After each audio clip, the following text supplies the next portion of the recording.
What's up, guys? Welcome to Season 2, Episode 16 of the Game Plan Pod. I'm Peter. I'm Vincent. And I'm Henry. Let's get into this week's episode. P.S. You can watch all of Season 1 and 2 on Spotify and YouTube. All right, guys. He's finally back. After like 2.5 months of being gone, he's back. All right. You want to introduce the topic?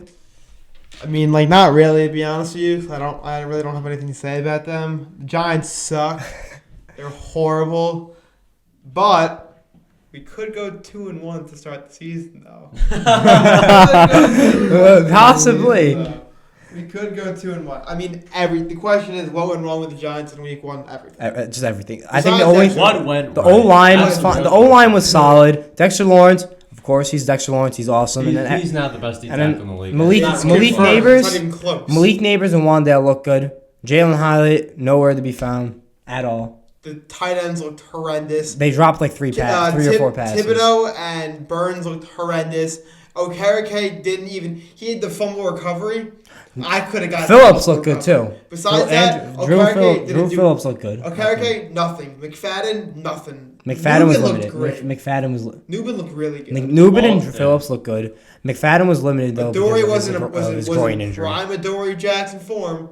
I mean, no, that pass interference was not his fault. That pass interference was not. Whose fault was it? Cast of the No, but it wasn't. I think the refs made a bad call. Okay, yeah, I think the refs made a bad call. Bad call, but if he got called for it, it was his fault. The one thing I was also disappointed in was the coaching. I mean, horrible play calling. It was terrible. really Brian bad. Dable had really bad play calling. Hold on, Brian Dable had really bad play calling, and I mean, I didn't love the defensive play calls as well. You know what I learned though is that the defensive coordinator doesn't blitz. He doesn't like the blitz. And you have arguably one of the best defensive lines in the NFL. Why are you not blitzing? That's what I don't understand. Another problem is that Drew Phillips barely played. I know he's a rookie, but he was outstanding from the start. Isaiah Simmons didn't play a snap. Jalen Hyatt played like 3 snaps. I don't even know. I couldn't see him on the field. I don't even think I saw Bellinger. He's not great, but I don't even think I saw him. I don't know why you're playing a fourth round Our pick. tight ends are dog shit. Look, the one thing I have to say is that the couple plays of Andrew Phillips, his first tackle was a fumble. His first tackle ever making contact with a person, he forced a fumble. I understand it was Justin Jefferson, so there's not really much I can say about it. But Banks got cooked. You can't talk a big game and then get Flock got cooked on that one play. I wouldn't say cooked. I mean, he let up some big plays. I wouldn't say that play. He's also going. That play with Jefferson, it was one really, really. I mean, you might have not seen it because you were at the game. It was it was the slant. No. It was on the left. It was on the left side. It was like an inside fade, and it was just. I mean, from the start, he was a solid 7 yards of separation, and he just looked lost.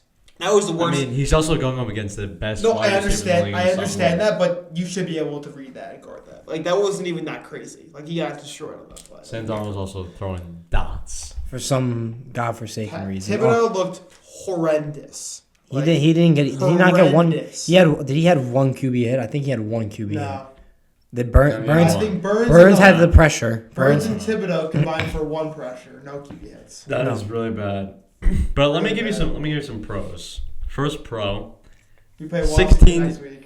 We play Washington next week. That's the first pro. We have to win that. Whenever we play Washington, I don't care if it's in 20 years. I don't care. If we lose to Washington, we can't lose to Washington. Over. Let me give you a pro. No. It's over if we lose to Washington. Let me give you a pro after week 1. Remember, 16 teams start 0-1. 16 teams. That means 16 teams play like dog shit. 16 teams start 0-1, but not all 16 teams have Daniel Jones, though. That is also a huge con. I'm done. We can't defend him. Loss. Look, we try to defend him. We tried to, but there's no way to defending him now. After that game, I just couldn't believe what I watched. The playoff games in the past, he's horrible. Mm-hmm. So in that one play where I forgot they were in the red zone, Neighbors broke wide open, and instead he opted to throw in the triple coverage, trying to squeeze it into Darius Slayton. Why? You know what I also hated? Neighbors is your number one. I don't understand what you're trying to do. Forget about that. Forget about Slayton not being the number one. That was a horrible throw, but it's more the fact that Dable gave him more QB runs, like a design QB run. I hated those runs. Oh my god! There was more design runs. The one thing, there was more design runs than Jones runs himself. Like you have to scramble if no one's open. Those are clearly such bad plays. Like he stands there like he stands there like a lost dog. Like he has his happy feet. Flat-footed, happy feet. The thing with Jones is like obviously Henry mentioned the happy feet, but he does. The problem is like his throws were almost all of them were low. He had terrible throws. He wasn't on his best game, and it was like not even his worst game. That was horrendous. You can't even say worse. That was horrendous. I think as a Giants fan, I was sad to watch that. I should have learned my lesson from last year. Do not go to week 1 with the Giants. What did I tell you? Wait. Titans 2 years ago. What did I tell you Saturday night? I told you guys I literally said I am prepared for the worst. And I couldn't have been more correct in saying that there's a good possibility we go 13-4. And those 3 wins are only Washington 3 and 14, sorry. Those 3 wins are Washington and Carolina, that's it. Like as of right now, like if we play the same, we're not Washington's an upset. You know that, right? Yeah, because we're not favored. We're the but what I tell you is that if you're a home game, it's an auto 3-point spread. So technically, we would be favored by a half point.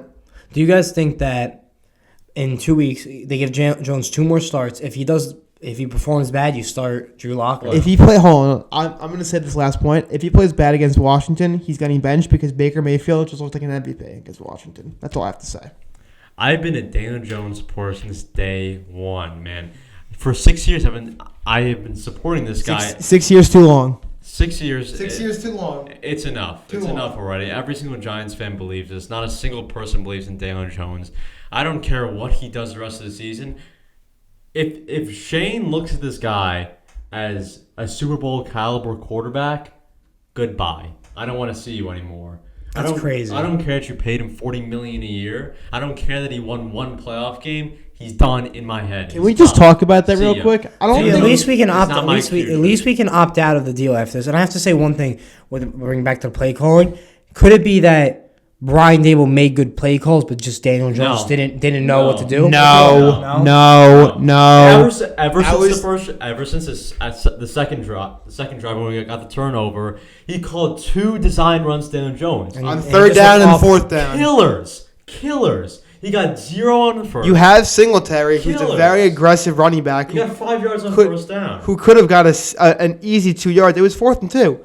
And he gave it to Jones. We've been saying this for the past since Sunday. He's not Josh Allen. He can't power through. He's not Josh. That's how he's treating him. That's how he's weak. That's how he was treating him, like he was Josh Allen. And one sad thing is that we didn't score a touchdown and Saquon scored 3. Can we just talk about the fact that there's a very good chance that Joe Shane gets fired? Not Joe Shane. Yes, Joe Shane. You think Joe Shane. Let me explain it. Yeah. Let's go over the drafts. Right, he comes in first draft class, boom, 2 first-round picks, and you take Evan Neal and Kayvon Thibodeau. Horrible. That's not his fault. Thibodeau produced. That's not his fault. Thibodeau produced, but not really. Evan Neal was a complete horrible decision. I've been saying it for years that you never get guys from big schools that are tackles. That always the small schools are better, and also you're taking a 6'7", 380 tackle who's bound to have problems with his ankles. That's a known thing. There's no 6'7" guy who moves like a tackle. When he picked Kayvon Evan Neal, I know for a fact you were ecstatic. I swear to God I wanted Ikem Ekwonu, and you knew I wanted. I know you wanted Ikem, but you were happy with Evan Neal. You can't deny that. I wasn't happy with Thibodeau. I was probably happy with Neal. No way, that's a lie. Why would you be happy with Thibodeau? I have a video of it. I'll show you afterwards. I want to see that. I will show you afterwards. But what I'm getting at is, and then the year after that was it Banks' year after that? That was Banks' year. Banks? I like Banks. He could develop. He's going to develop. He's young still. I think he can develop. And then Neighbors, which I could have made that draft pick. That was nothing. But it's not even that. It's just the deeper rounds. You're looking at the Lions, who got Laporta in the 2nd, Amon-Ra in the 4th. The Rams got Puka in the 4th or the 5th. It was the 5th. They got Kyron in the 5th or the 6th. And we can't get anybody. He is clearly struggling with the draft. It's just clear. John Michael Schmitz hasn't been good. Jalen Hyatt isn't even seeing the field. That was a horrible pick. Like, Eric Gray, our third string running back, getting a carry a game. Like, these are horrible picks. He has not had a good draft class, and then he had a blow up disaster with the Jones situation. He should have never given that man $140 million. I would rather give Saquon $140 you should have gave Saquon the contract and tag Jones, in my opinion. That's what I would have done in that offseason. I think this offseason was all right. Like, free agency wise, letting Saquon go is a horrible decision because we couldn't pay him. The revamped offensive line, he's playing how he did in Philly. Maybe not as good because Philly's offensive line is slightly better, but he's still having a tremendous game. We couldn't pay Saquon. Well, because we got Burns. Yeah. For Burns to get me 1 pressure, 0 sacks, 0 quarterback hits. Shane's not a good GM, based off what I've seen so far. He might have great instinct and very smart guy, but he hasn't had a good draft yet.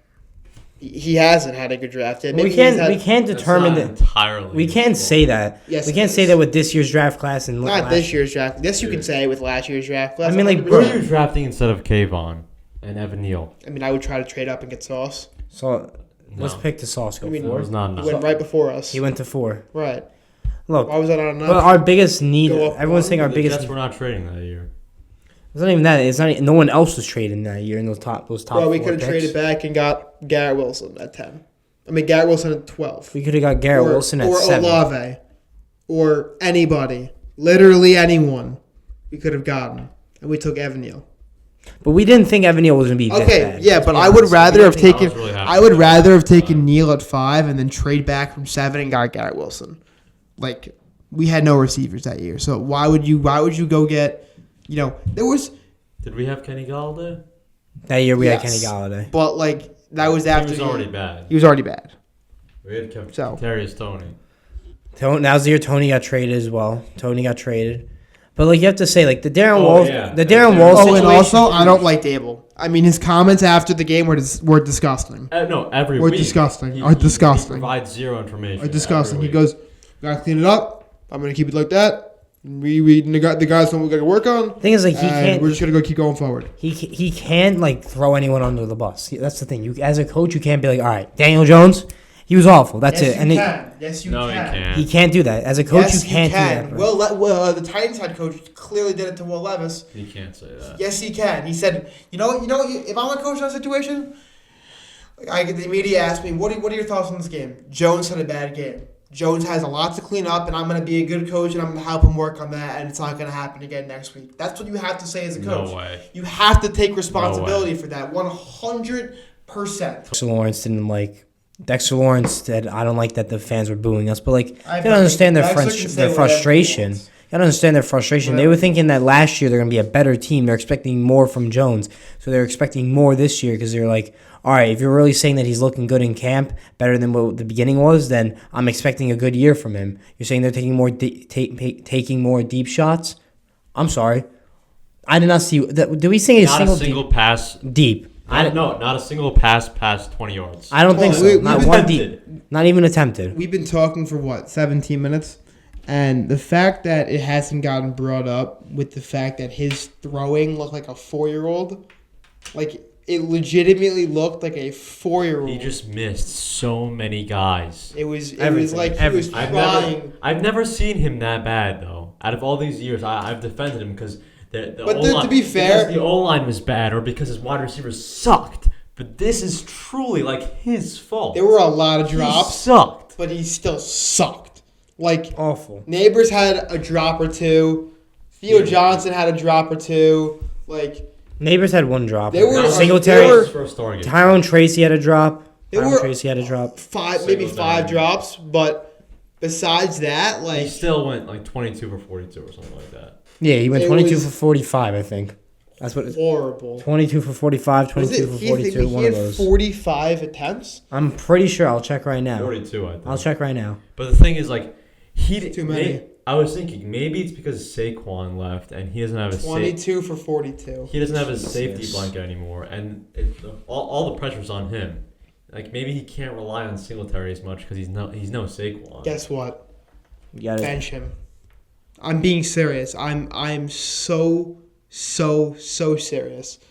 I'd rather see Drew Lock or DeVito. I think no. Give him one more chance to Washington. Not DeVito. Because DeVito? Because DeVito, they won't let him throw. So I don't want to see that happen.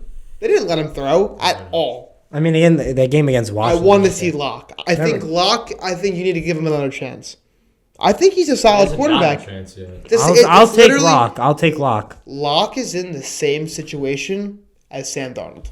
I'm being serious. He got put in a bad situation to start when he got drafted. Why are you laughing? He got got put in a bad situation to start in Denver. Didn't play that good. Stayed with the Jets for Darnold. Got put over to Seattle, but Darnold went to Carolina. He had to back up Baker in Carolina for Sam Darnold did. Oh. Drew Lock had to back up Geno, and now he's on his third team where Sam Darnold went to the Niners, and now he's on to Minnesota. But Drew Lock is on the Giants now, and JJ got hurt. Sam Darnold got his opportunity. He took it.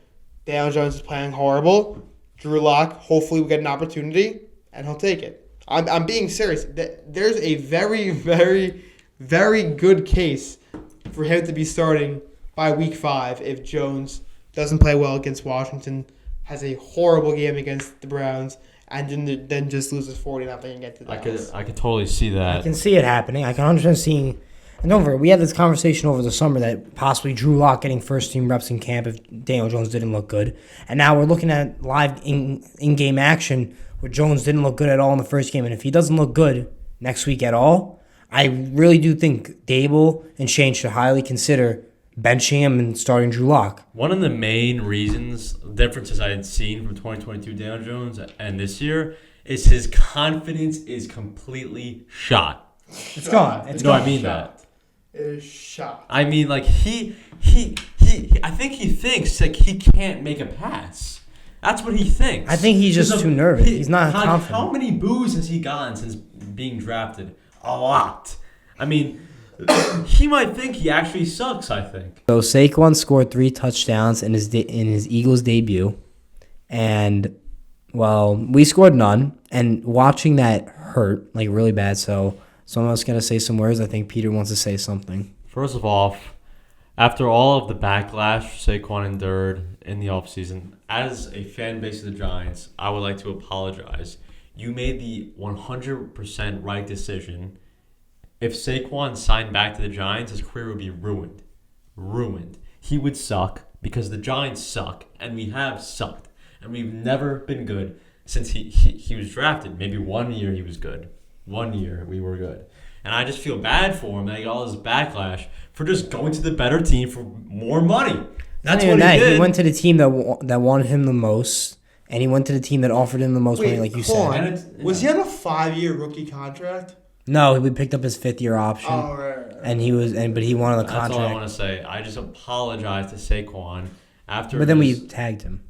He still handled the situation horribly. Yeah. Well, horribly. Let him even finish. Admitted that he said that the way he handled it on social media was terrible. Yeah. That was. I don't apologize. I'm not. I don't feel. He was just getting so much backlash. He deserved it because he handled it horribly. What did he do?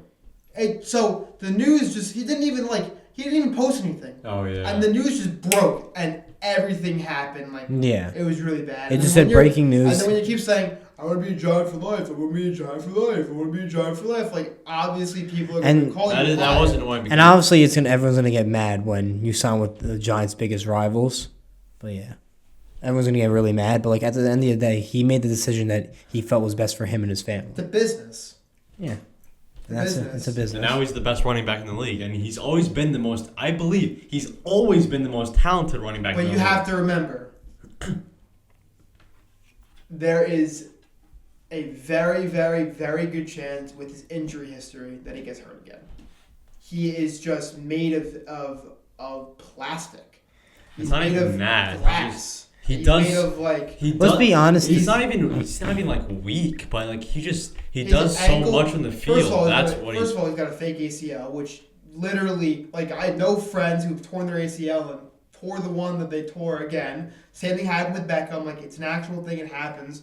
I'm not saying he's going to tear his ACL again, but he's had injuries every year. He's always had ankle problems. But the thing is, he's always had neck problems, always had something going on. So, I mean, if he can stay healthy... that's a steal. And look... And props to Saquon. And obviously, like, I'm going to say a lot of his injuries came because we sometimes overused him in games, and also our O-line for the past, 10 years has been awful. So him not being able to run also caused, every D lineman to come on and jump on top of him to stop him from running the ball. So that can also factor in him getting hurt when you have all that pressure on you and we're always throwing you the ball so much that all that can take a toll on your body. We are ruining so many people's careers. Can I give you Saquon's perspective? Imagine being drafted to New York, the hardest business to backlash wise in the NFL, probably, right? 100%. Daniel Jones is your quarterback for 6 years. That's already a horrific horrific start. With a sprinkle of Mike Lennon, with a sprinkle of Jake Fromm, with a sprinkle of... Add on to that, the historically worst offensive line of all time. Probably 3 coaches. Schumer, Judge, and Dable. 3 coaches. 2 general managers. Yep. And no help in the wide receiver room. No. I mean, he was the only guy who's consistent, even though he was injured. Shepard. That's it. And he had Shepard there too a little bit, but then Shepard started getting hurt. Why would you want to be a Giant for life? I wouldn't want to be a Giant for life. I would sign with Philly. We are ruining Andrew Thomas's career as we're speaking. Andrew Thomas, Dexter, we just suck. And it's and if we don't fix this, we need to change. We need a change of the quarterback position. Sometimes we need a change. My generation, is it coaching? I don't know. It's literally just the Giants. That's what it is. It's just that we're just. I think John Mayer needs to sell the team. I'm actually worried. Will I ever see the Giants be good 2 years in a row in my lifetime? The Giants are just obviously been that past couple years known for bad. But they just need to make a change. That's it. If it's quarterback, make a change. We've made so many changes. The thing is, the past 3 head coaches. What have they done? We've had 10 different coaches in the last 2 years, 3 years, 5 years. We've made so many changes. But with those coaches who play, the only change we haven't made is Daniel Jones, and I need to start now. Exactly. I'm sick of it. I want to say that. All those head coaches have to deal with Daniel Jones, right? And they need to get rid of that. After one head coach, it's terrible. No, I have no sympathy for Joe Judge. He was the worst. Joe Judge. I have a great idea. Let's sign the Patriots special teams coach. I'm genuinely concerned that in my lifetime, will I ever see a Giants team be good for 2 years in a row? I'm genuinely concerned. Will I ever see that? Let alone... It starts now! This week, baby. Let alone a championship. We're going 1-1 to start the season. Can we win 9 games? 2 years in a row challenge. No. It's unbelievable how inconsistent this franchise is. They'll have one winning season, and then next season they'll be absolutely awful. I don't understand, but our only hope is Quinn Ewers. That's it. Oh, yeah. If we get Shedeur, we are screwed. You know what he does? Instead of throwing the ball out of bounds, he takes the sack to make his completion percentage higher. You don't know that that's an actual thing. You know that's an actual thing. I think Quinn Ewers would be the best fit for us. Look at his stats last year: 52 sacks taken. That's just not a thing in college. That just doesn't happen. If you rewatch the sacks, he goes down. He doesn't make an attempt. He can throw the ball out. He tries to keep his completion percentage higher. I think Quinn Ewers is the best fit for us. I don't want the whole Dion thing. I don't want that. Just give me Quinn Ewers. Carson Beck sucks. If we get Carson Beck, I would genuinely rather have Daniel Jones play quarterback. Take that back. Take that back, bro. Please take that back. Daniel Jones was sacked 5 times. He was credited for 3 of them. That's exactly my point. The O-line didn't play bad. The O-line. I don't know if that's ever happened ever in the NFL. Sacks. He was credited. He literally ran into the other team. I don't know, he has no vision. How? Is he colorblind? I'll offer him my glasses if he needs some help. What? Throw to the blue jerseys, Daniel. Throw to the blue jerseys. Not even blue. They're red. They're hideous jerseys. I don't know what they're wearing. Hideous.